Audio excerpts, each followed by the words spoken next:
Okay, तो पहले हम लोग स्टार्ट करते हैं कि लॉजिस्टिक मैनेजमेंट क्या होता है, किसे कहते हैं।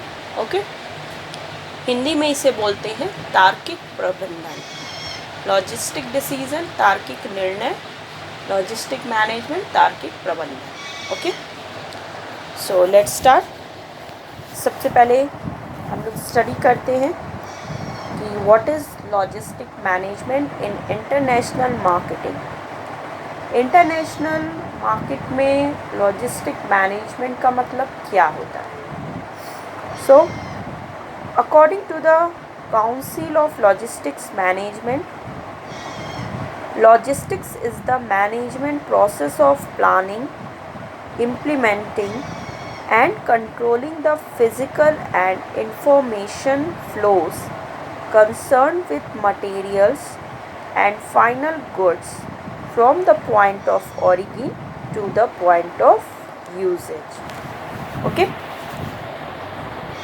तो according to the council of logistic management means logistic management के काउंसिल के अनुसार लॉजिस्टिक मैनेजमेंट क्या है। Logistic is the management process of planning, implementing and controlling the physical and information flows concerned with materials and final goods from the point of origin to the point of usage. Means logistic क्या है। Logistic management एक process है, एक प्रक्रिया है जिसमें कि planning, implementing and controlling include होती है। फिज़िकल एंड इंफॉर्मेशन फ्लोज की जो कि कंसर्न होते हैं मटेरियल्स या फिर फाइनल गुड्स से, from the point of origin to the point of usage. Means उत्पत्ति के स्थान से उपयोग के स्थान तक। फिर से देखिए, लॉजिस्टिक मैनेजमेंट क्या है। From the point of origin से to the point of usage तक जितने भी जो materials means from the point of origin means producer और मैन्युफैक्चरर, और to the point of usage means customer और कंज्यूमर। तो मैन्युफैक्चरर से कस्टमर तक जो भी मटेरियल्स और जो भी फाइनल गुड्स डिलीवर किए जाते हैं फिज़िकली, या फिर उनकी इंफॉर्मेशन फ्लो होती है from the manufacturer to the customer तक, उसी प्रोसेस की प्लानिंग, इम्प्लीमेंटिंग और कंट्रोलिंग को ही लॉजिस्टिक मैनेजमेंट कहते हैं। फिर से देखिए, मैन्युफैक्चरर के पास से कस्टमर्स तक जितने भी मटेरियल्स, जितने भी फाइनल गुड्स फिज़िकली डिलीवर किए जाते हैं, सो इस प्रोसेस की प्लानिंग करना, उनको इम्प्लीमेंट करना एंड उनको कंट्रोल करना, यही आपका लॉजिस्टिक मैनेजमेंट है। मीन्स लॉजिस्टिक मैनेजमेंट क्या करता है। लॉजिस्टिक मैनेजमेंट जितने भी गुड्स और सर्विसेज और जो भी मटेरियल्स या फिर जो फाइनल प्रोडक्ट होते हैं जो मैन्युफैक्चरर के पास से, प्रोड्यूसर और मैन्युफैक्चरर्स के पास से कस्टमर तक पहुंचते हैं, तो ये जो मैन्युफैक्चरर्स के पास से कस्टमर तक पहुंचने की जो क्रिया होती है, जो प्रोसेस है, इसी की प्लानिंग करना, उसको इम्प्लीमेंट करना एंड देन उसको कंट्रोल करना, यही लॉजिस्टिक मैनेजमेंट है। क्लियर हुआ। International logistics involves the management of these resources in a companies supply chain across at least one international border. ये तो आपने पहले स्टडी किया कि नॉर्मल लॉजिस्टिक मैनेजमेंट किसे कहते हैं। अब इंटरनेशनल लेवल पे क्या है logistic management, means international logistics क्या है। इंटरनेशनल लॉजिस्टिक्स मैनेजमेंट वो होता है कंपनी की जो सप्लाई चेन है उनके रिसोर्सेज को मैनेज करना across at least one international border. Means कम से कम एक देश, international border means home country से कम एक फॉरेन कंट्री, या फिर 2 भी हो सकते हैं, 3 भी, 4 भी, लेकिन कम से कम एक। मीन्स एक देश से दूसरे देश में जो भी कंपनी की सप्लाई चेन है, जो भी मटेरियल और रिसोर्सेज ट्रांसफ़र किए जाते हैं, मीन्स डिस्ट्रीब्यूट किए जाते हैं गुड्स एंड सर्विसेज को, उसी को हम लोग इंटरनेशनल लॉजिस्टिक्स कहते हैं। मीन्स जब कोई एक देश, वन कंट्री दूसरे कंट्री में अपने गुड्स एंड सर्विसेज की मार्केटिंग करने के लिए, या जो भी, मान लीजिए पर्टिकुलर, सपोज कर लीजिए इंडिया एक कंट्री आप ले लीजिए फॉर एग्ज़ाम्पल, और इंडिया में जो गुड्स और सर्विसेज प्रोड्यूस हो रहे हैं, ठीक है, अब उस गुड्स और सर्विसेज के कस्टमर मान लीजिए अमेरिका में है, यूएस में, तो इंडिया से जब वो गुड्स और सर्विसेज जिस के थ्रू हो करके अमेरिका के कस्टमर तक पहुंचते हैं, वही ये जो पूरा प्रोसेस है जो इंडिया से गुड्स एंड सर्विसेज के जाने का अमेरिका तक में, दूसरे फॉरेन कंट्री में, तो ये जो एक क्रिया है, ये जो प्रोसेस है, इसको मैनेज करना, इसको मैनेजमेंट करना, मीन्स इंडिया से गुड्स एंड प्रोडक्ट को लेकर के, मटेरियल्स रिसोर्सेज को लेकर के फॉरेन कंट्री तक पहुंचाना, उसकी डिस्ट्रीब्यूशन करना, यही जो इसकी प्लानिंग करना, इम्प्लीमेंटिंग एंड कंट्रोलिंग करना, इसी को हम लोग इंटरनेशनल लॉजिस्टिक्स या इंटरनेशनल लॉजिस्टिक्स मैनेजमेंट कहते हैं। क्लियर है? तो ये है आपका इंटरनेशनल लॉजिस्टिक मैनेजमेंट क्या है। क्लियर हो गया? आई होप कि आप लोग को क्लियर हो गया कि इंटरनेशनल लॉजिस्टिक्स क्या होता है। अब हम लोग स्टार्ट करते हैं कि इंटरनेशनल लेवल पर लॉजिस्टिक्स चैनल कैसे होते हैं। ओके, इंटरनेशनल लॉजिस्टिक्स चैनल, अंतर्राष्ट्रीय तार्किक प्रणाली क्या है। If you look closely at the earlier example, you can discern 3 different types of processes involved in international logistics that will call logistics channel। 3 तरह के जो प्रोसेस होते हैं, 3 डिफरेंट टाइप्स के जो प्रोसेस है वो इंटरनेशनल लॉजिस्टिक्स में इन्वॉल्व होते हैं, और इसी 3 डिफरेंट टाइप्स प्रोसेस को हम लोग लॉजिस्टिक्स चैनल कहते हैं। क्लियर है? वो 3 डिफरेंट टाइप्स क्या हो सकते हैं? ओके, स्टार्ट करते हैं। उसमें फर्स्ट है आपका ट्रांजैक्शन चैनल, नेक्स्ट है आपका distribution channel, second, third is documentation और कम्युनिकेशन चैनल। ओके, स्टार्ट करते हैं। क्या है ये? सबसे फर्स्ट हम देखते हैं कि ट्रांजैक्शन चैनल क्या है। The transaction channel involves buying, selling and the collection of payment. Transaction channel क्या होती है? ट्रांजैक्शन चैनल्स में इन्वॉल्व होते हैं buying, selling and the collection of payment. Means ऐसे चैनल जो कि बाइंग से, सेलिंग से एंड कलेक्शन ऑफ पेमेंट से रिलेटेड होते हैं, उन्हें हम लोग ट्रांजैक्शन चैनल कहते हैं।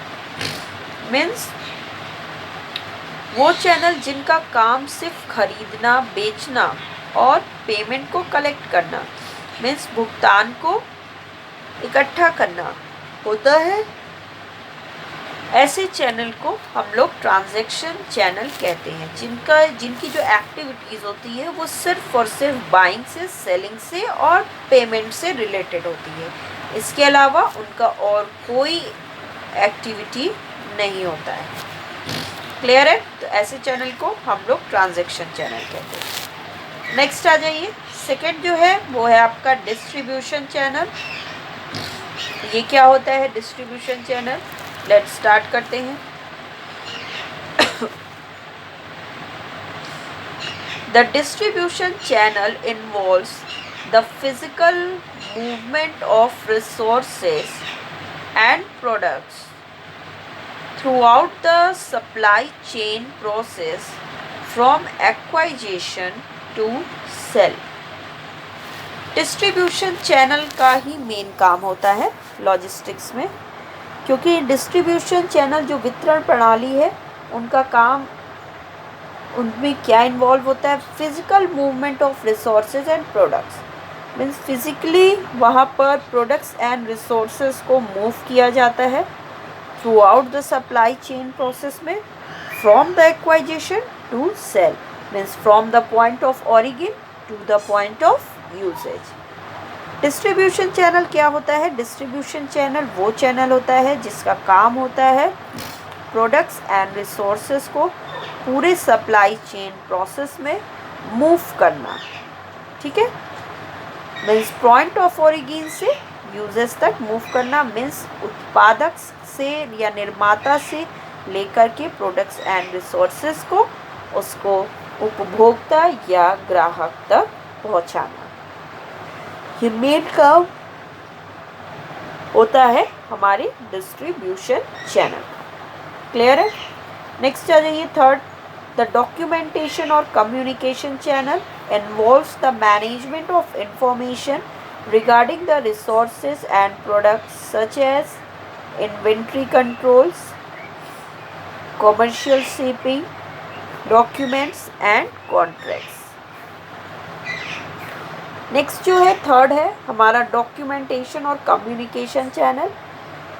ये तो नेम से ही क्लियर है कि इनका काम क्या होगा, डॉक्यूमेंट से रिलेटेड जितने भी वर्क है वो एंड कम्युनिकेट करना।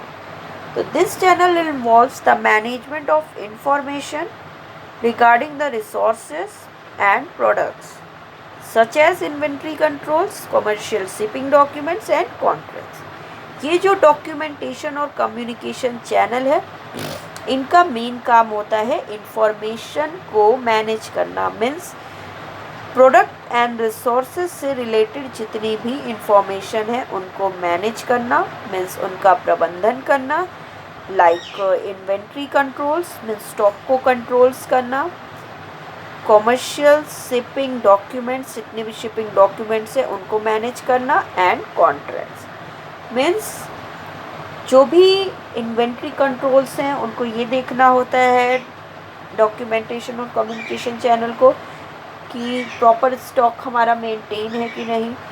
उसके अलावा जितने भी शिपिंग डॉक्यूमेंट हैं उन डॉक्यूमेंट्स को वेरीफाई करना, उनको चेक करना, जितनी भी डॉक्यूमेंटेशन फॉर्मेलिटीज़ हैं उनको फुलफ़िल करना, और जो भी कॉन्ट्रैक्ट्स वगैरह हैं शिपिंग कॉन्ट्रैक्ट्स उसे भी उसकी भी जितनी प्रोसेस है, जो भी उसकी टर्म्स एंड कंडीशंस हैं उनको फॉलो करना, ये सारा वर्क होता है आपका डॉक्यूमेंटेशन एंड कम्युनिकेशन चैनल का। क्लियर है? नेक्स्ट आ जाइए। तो ये था 3 चैनल हमारा लॉजिस्टिक मैनेजमेंट का, जो तीनों आपने स्टडी कर लिया, जिसमें आपका था transaction channel, distribution channel and documentation और कम्युनिकेशन चैनल। ओके स्टूडेंट्स, चलिए नेक्स्ट चीज़ पढ़ते हैं आगे। International companies either sell directly और इनडायरेक्टली।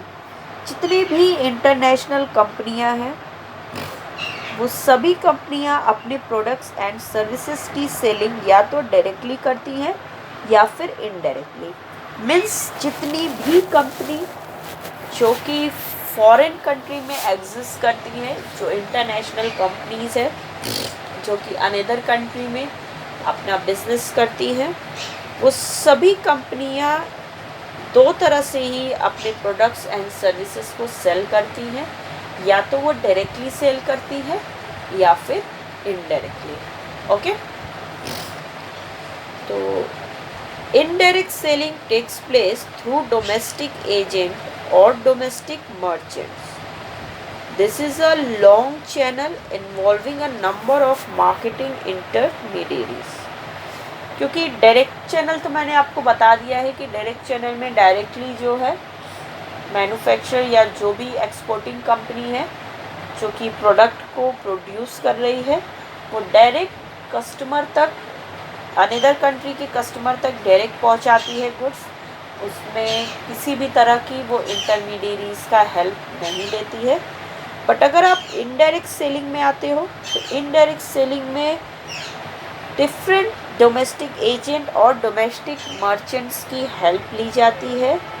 ये आपका एक लॉन्ग चैनल होता है, क्योंकि इसमें जो प्रोडक्ट्स एंड सर्विसेज होते हैं वो डिफरेंट इंटरमीडियरीज से होते हुए लास्ट में कस्टमर तक पहुंचती है। और ये जो डिफरेंट इंटरमीडियरीज होते हैं उन्हें मार्केटिंग इंटरमीडियरीज या फिर इंटरनेशनल मार्केट इंटरमीडियरीज कहते हैं। क्लियर है? तो प्लेस और distribution channel could be studies under. Distribution channels जो है वो हम लोग दो तरह से स्टडी कर सकते हैं। फर्स्ट आपका डायरेक्ट सेलिंग, जो कि मैं बता चुकी हूँ। Second is indirect selling.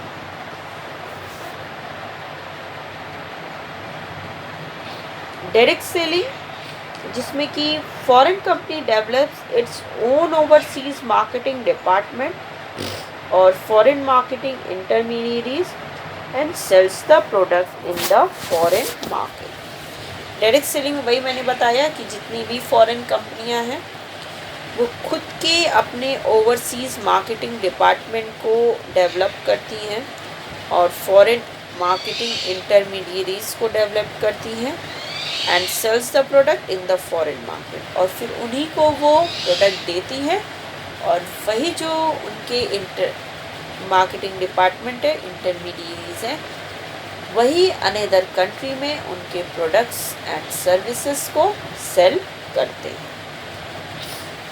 Clear है? मीन्स जैसे कि कोई भी अगर फॉरेन कंपनी है, अगर उसने डायरेक्ट चैनल ऑप्ट किया है तो वो अपनी ही कंपनी के मार्केटिंग डिपार्टमेंट को दूसरे कंट्री में इस्टेब्लिश करती है अनदर ब्रांच के रूप में, या फिर अपनी ही कंपनी अनदर कंट्री में इस्टेब्लिश करती है एक सब्सिडियरी के रूप में, या फिर वो अपने ही किसी एजेंट को या किसी मार्केटिंग इंटरमीडियरीज को अपॉइंट करती है अनदर कंट्री में, जिससे कि वो अपने प्रोडक्ट एंड सर्विसेज को डायरेक्टली कस्टमर तक रीच कर सके। क्लियर है?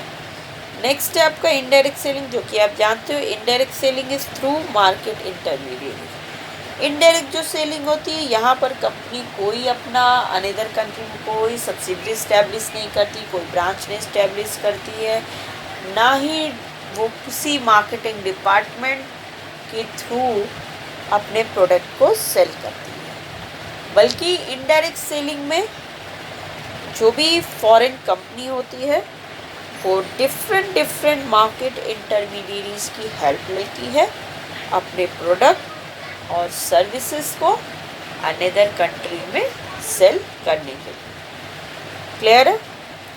अब कुछ आपके इसमें मार्केट इंटरमीडियरीज हैं जो कि हम लोग अब स्टडी करेंगे कि इंटरनेशनल मार्केट में अगर आपको डीलिंग करनी है या अगर आप एक्सपोर्टिंग का वर्क करते हो तो आपको कौन कौन से मार्केट इंटरमीडियरीज हैं जिससे आप हेल्प ले सकते हो। मीन्स इंटरनेशनल मार्केटिंग चैनल में या मार्केटिंग डिस्ट्रीब्यूशन में कौन कौन से मार्केट इंटरमीडियरीज हैं जो वर्क करते हैं।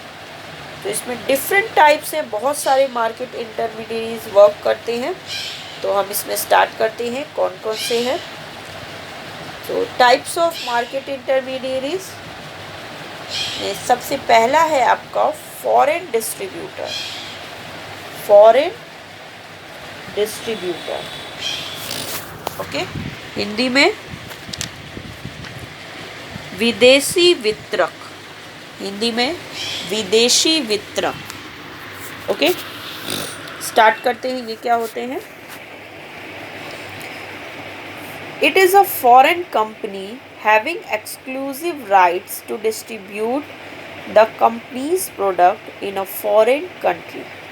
फॉरेन डिस्ट्रीब्यूटर किसे बोलते हैं? फॉरेन डिस्ट्रीब्यूटर ये एक तरह की फॉरेन कंपनी होती है जिसे एक्सक्लूसिव राइट्स दिया जाता है कि वो कंपनी के प्रोडक्ट को अनदर फॉरेन कंट्री में ईजिली डिस्ट्रीब्यूट कर सकती है।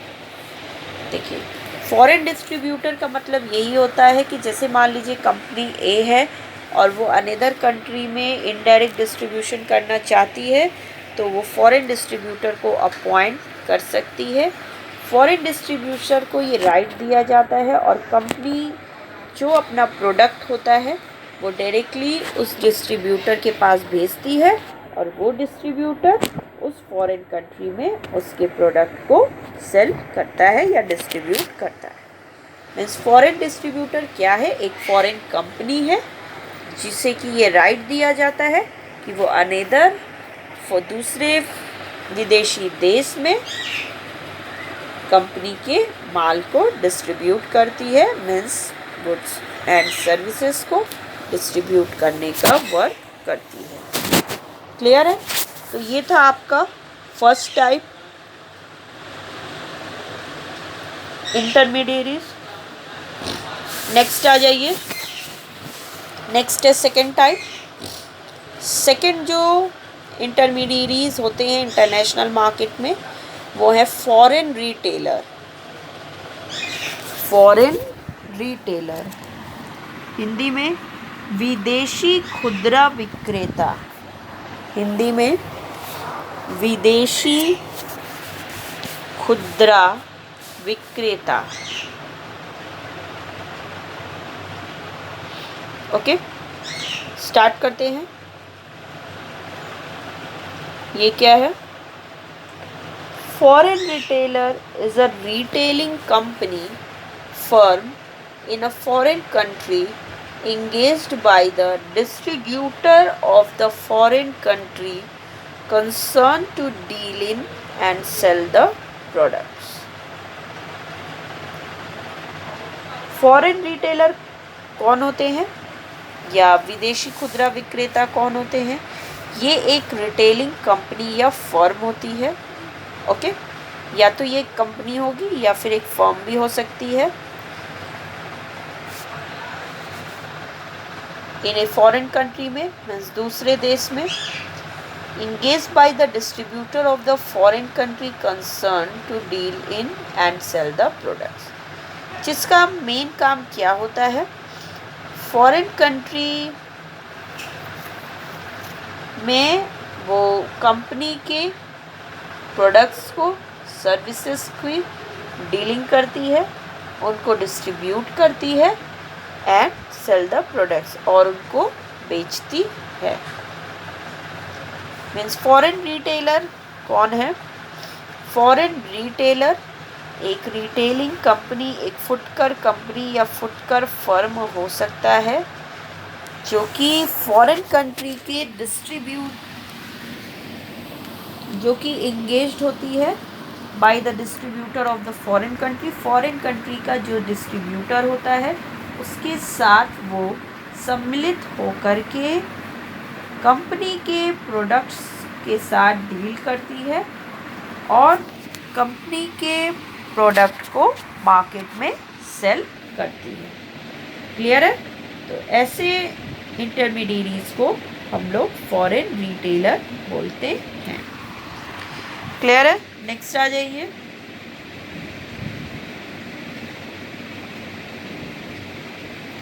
नेक्स्ट है state controlled trading company. State controlled trading company, Hindi में राज्य नियंत्रित ट्रेडिंग कंपनी। हिंदी में राज्य नियंत्रित ट्रेडिंग कंपनी। ओके, ये क्या है? स्टार्ट करते हैं। It is a government company authorized to deal in and sell the products और सर्विसेज ऑफ फॉरेन कंपनीज।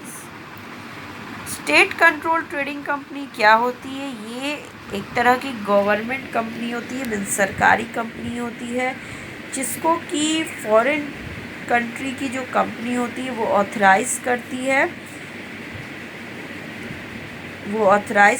है अपने प्रोडक्ट्स एंड सर्विसेज में डील करने के लिए और उन्हें सेल करने के लिए। मीन्स जब कोई फॉरेन कंपनी किसी दूसरे कंट्री में गवर्नमेंट कंपनी को ऑथराइज करती है अपने प्रोडक्ट्स एंड सर्विसेज के साथ डील करने के लिए या फिर उन्हें सेल करने के लिए, जब वो किसी सरकारी कंपनी को ऑथराइज्ड करती है तो उसे हम लोग स्टेट कंट्रोल ट्रेडिंग कंपनी कहते हैं। फॉर एग्ज़ाम्पल, जैसे कि इंडिया में क्या एग्ज़ाम्पल है स्टेट कंट्रोल ट्रेडिंग कंपनी का, जो कि आपका होते हैं state trading corporation in India, STCI। STCI is the best example of state control trading company, क्योंकि ये राज्य द्वारा इसे नियंत्रित किया जाता है। इस सेंट्रल गवर्नमेंट द्वारा, इस सेंट्रल गवर्नमेंट का इस पर कोई कंट्रोल नहीं होता है। ये पूरी तरह से स्टेट कंट्रोल ट्रेडिंग कंपनी होती है। ओके, क्लियर है? Means state control trading company क्या है? जब कोई फॉरेन कंपनी किसी अनदर कंट्री में स्टेट के द्वारा जो कंट्रोल कंपनी, सरकारी कंपनी होती है, राज्य सरकारी कंपनी, उसे ऑथराइज करती है अपनी प्रोडक्ट एंड सर्विसेज के साथ डील करने में और उन्हें सेल करने में, तो उसे हम लोग स्टेट कंट्रोल ट्रेडिंग कंपनी कहते हैं। क्लियर है? नेक्स्ट आ जाइए। नेक्स्ट जो थर्ड पॉइंट है वो है आपका एक्सपोर्ट ब्रोकर। हिंदी में इसे बोलते हैं निर्यात दलाल। एक्सपोर्ट ब्रोकर, निर्यात दलाल, ये क्या होते हैं? स्टार्ट करते हैं। It is a domestic company engaged in arranging for export of goods of domestic companies by charging a fee. Export broker कौन होते हैं? ये एक तरह की डोमेस्टिक कंपनी होती है, ये फॉरेन कंपनी नहीं होती है। मीन्स ये अपने ही देश में जो कंपनी गुड्स प्रोड्यूस कर रही है उसके ही अपने ही देश में कंपनी होती है, जिसे हम लोग एक्सपोर्ट ब्रोकर कहते हैं। उनका काम क्या होता है? कंपनी के गुड्स को एक्सपोर्ट करना अनदर कंट्री में, जिसके लिए वो कंपनी से फीस चार्ज करते हैं। मीन्स एक्सपोर्ट ब्रोकर वो कंपनी है जब जो भी एक्सपोर्टर कंपनी जो अपने गुड्स को एक्सपोर्ट करना चाहता है अनदर कंट्री में, वो अपने ही देश के किसी डोमेस्टिक कंपनी को ऑथराइज करता है अपने गुड्स को एक्सपोर्ट करने के लिए, जिसके बदले में वो उन्हें कुछ फीस देता है, उसे हम लोग एक्सपोर्ट ब्रोकर कहते हैं। क्लियर है? इसमें और भी आपके बहुत सारे डिफरेंट इंटरमीडिएरीज हैं जो कि आपको स्टडी करने हैं। ओके स्टूडेंट्स, तो आगे जो इसमें इंटरमीडिएरीज है वो हम लोग नेक्स्ट क्लास में डिस्कस करेंगे। आज की क्लास में इतना ही है। So the class is over.